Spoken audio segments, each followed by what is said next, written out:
Hey, how's it going? I'm Scott Flowers with Cloud Ninjas.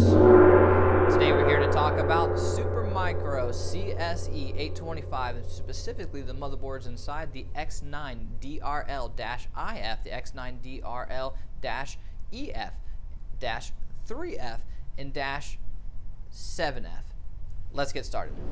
Well, hey, thanks for stopping by to learn a little bit more about the Supermicro X9DRL family of motherboards. If you find anything in this video useful, do us a favor, click that like and smash that subscribe.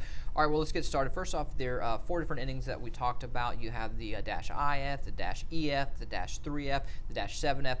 All of them, as far as memory and CPUs, are the exact same. So for this video's purpose, really everything is viable for whatever board you have. Okay. As far as the actual form factor, this is an ATX motherboard, which means you can put it into a number of different types of chassis, which is, one of the things I love about Supermicro is how interchangeable their boards are with different chassis styles. So if you want a 1U or a 2U or, a 3 or 4U for something a little bit more beefier on the storage side, you can really take some of the different boards and put them into different chassis, which I always thought was pretty cool. So anyhow, we'll get rolling on the CPUs. There are 2 CPUs inside. They take an LG A2011 socket, which means you can use Intel Xeon E5 2600 V1 or V2 series CPUs. People ask us, what do we recommend? It depends on your application. A good, one on the V2 side that's not too expensive is E5 2660 or 2670 V2s. If you want a super high and want to go maybe like E5 2690 V2, that'll get you, great performance overall. As far as the RAM concerned, it takes DDR3 memory. There's 8 DIMM slots inside. You can use a number of different speeds. You can go as low as 1066, 1333, 1600, all the way up to 1866. As far as the different sizes, you can do 2 gig, 4 gig, 8 gig, 16 gig, 32 gig, or all the way up to 64 gig. I will note for 64 gigs, you can only use it with one type of RAM, which brings us to the next point. What type of RAM can you use? You can use ECC registered, also known as RDIMM, or you can use load reduced, known as LRDIMM. With ECC registered, you can max out at 256 gigabytes using 8 32 gigs at 1600 megahertz total. With load reduced, you have a higher scalability because you can use those 64 gigs that we were just talking about, which means you can get to 512 gigabytes using 864 gigs at 1600 megahertz as a whole. I will note that yes, you can use 1866, but for the top line 64 gig, there's just no 64 gig 1866 LRDIMM for DDR3, and as far as ECC registered 32 gigs, there's no 1866. The highest rating is 1600. Okay. All right. Now that we know a little bit more about the memory inside. Or now that we know more about the memory and the CPUs, the top and side, but before we do, I'm going to grab my AC gear because really you never want to be inside your machine without some form of protection because you might accidentally shock it and potentially damage some of the components. So I'm going to grab my gear and be right back.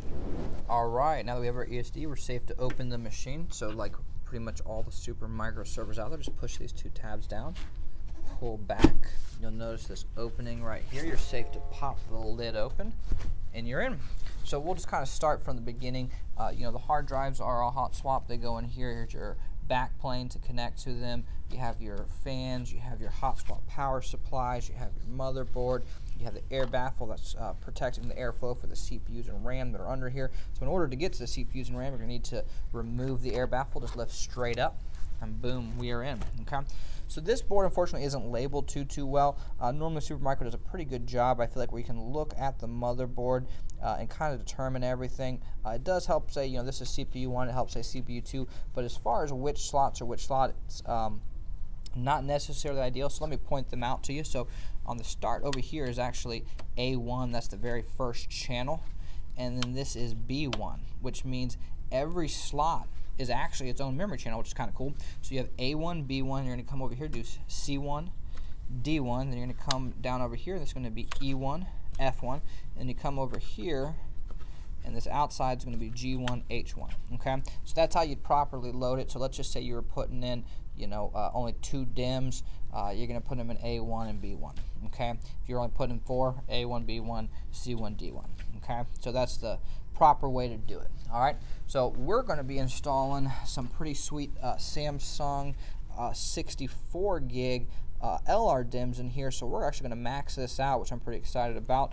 So the first thing I want to note, I personally, it's a tip that I like to make sure all the tabs are open, so when you go to install them, the tab's not kind of fighting you as you're putting it in, or it's not, or you're not trying to push it while you're holding a module and potentially drop a module. Just some simple tips to make life easier. The next thing I want to note is there is a notch, also known as a key, on the module itself.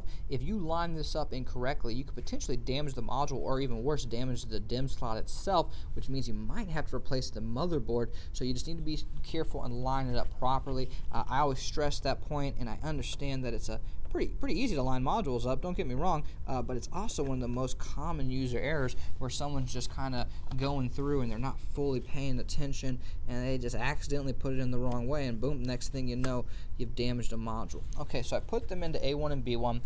You'll notice I'm not holding the modules are in, but they're not fully inserted. You see the tabs are still sticking far out, so you need to hear these two clicks. So listen for this.